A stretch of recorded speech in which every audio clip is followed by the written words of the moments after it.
கொண்டு வா அந்த கத்தியை. அவர் ஓர் இளம் துறவி. அங்கிருந்த ஓர் அன்னையின் முன்னால் வந்து நின்றார் அவர்.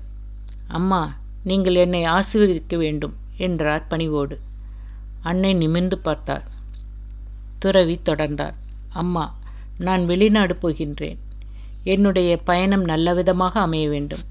அங்கே நான் செய்கிற பணிகள் எல்லாமும் வெற்றிகரமாக முடிய வேண்டும்.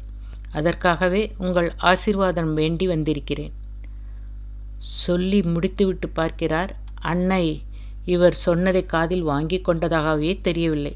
ஏதோ சிந்தித்தபடி அமர்ந்திருப்பதாகவே தோன்றியது.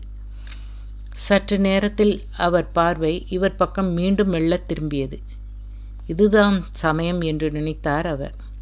மறுபடியும் தன்னுடைய வேண்டுகோளை சொன்னார். இப்போதும் அன்னையின் முகத்தில் ஒரு சலனமும் இல்லை. ஏதோ யோசித்தார். பின்பு சொன்னார், மகனே, நீ எனக்கு ஒரு உதவி செய்ய வேண்டும். அம்மா, என்ன செய்ய வேண்டும்? சொல்லுங்கள், செய்கின்றேன். வேறு ஒன்றுமில்லை. இதோ பக்கத்தில் இருக்கிற இந்த அறைக்குள் போ. அங்கே கதவுக்கு பின்னால் ஒரு கத்தி இருக்கிறது.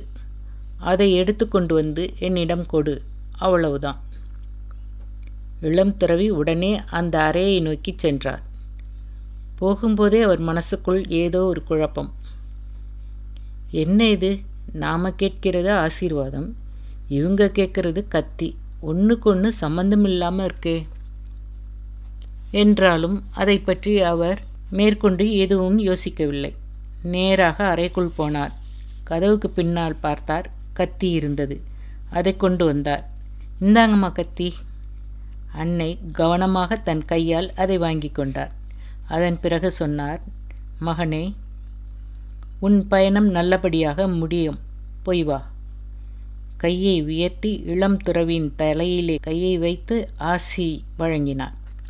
அதன் பிறகு இவர் தம் குழப்பத்தை அன்னையிடம் தெரிவித்தார். அம்மா, இந்த கத்திக்கும் உன் ஆசீர்வாதத்துக்கும் என்ன சம்பந்தம்னு விளங்கவே இல்லையே. மகனே, நீ கத்தியை எடுத்துக்கொண்டு வந்து என்னிடம் கொடுத்தாய்.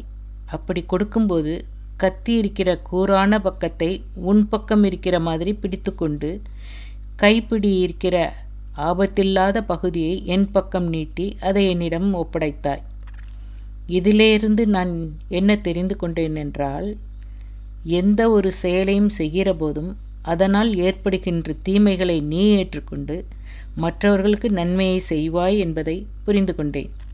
இந்த உயர்ந்த குணம் எல்லோருக்கும் வராதே. அம்மா, இதையெல்லாம் யோசித்து நான் அப்படி செய்யவில்லை.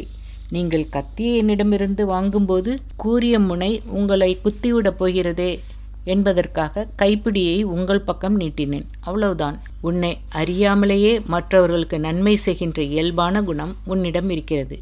அந்த இயல்பு இன்னும் உயர்ந்தது. அந்த குணம் எப்பவும் உன்னை அடுத்தவர்களுக்கு தீங்கு செய்ய விடாது என்று சொல்லிவிட்டு ஆசி கூறினார் அன்னை. இளைஞர்களே, இதை கொஞ்சம் சிந்தித்து பாருங்கள். இன்னொருவருக்கு அசௌகரியம் ஏற்படாத வகையில் நாம் இந்த உலகில் வாழ வேண்டும். நம்முடைய ஒவ்வொரு செயலும் அதை பிரதிபலிக்கின்ற வகையில் அமைய வேண்டும். நம்ம ஆளுங்க சில பேர் எப்படி தெரியுமா? கத்தியை எடுத்து வர சொல்லி பாருங்கள், முகத்துக்கு நேராக குத்துவது போல் அதை கொண்டு வந்து நீட்டுவார்கள். புத்தியை பயன்படுத்த தெரியாதவர்களுக்கு கத்தியையும் பயன்படுத்த தெரியாது. அதனால்தான் அது வன்முறைக்கு பயன்பட ஆரம்பித்து விடுகிறது. சமூக விரோதிகள் 2 பேர் ஓர் காரில் போய்க் கொண்டிருந்தார்கள். ஒருத்தன் காரை ஓட்டுகின்றான், இன்னொருவன் வெடிகுண்டை பத்திரமாக மடியில் வைத்து கொண்டிருக்கின்றான். சாலை குண்டும் குழியுமாய் இருக்கிறது. வெடிகுண்டு வைத்திருக்கிறவன் சொன்னான், டேய், காரை மெதுவாக ஓட்டுடா, கார் ஆடுற ஆட்டத்தில் குண்டு வெடிச்சிட போகுது. இதற்கு ஓட்டுறவன் சொன்னான், நீ அதுக்காக கவலைப்படாத, அப்படி ஏதாவது ஆயிட்டா உபயோகப்படுமேன்னு இன்னொரு குண்டையும் எடுத்து வச்சிருக்கேன். அடப்பாவி, எங்கேடா அது? அது காரோட டிக்கியில் இருக்குது.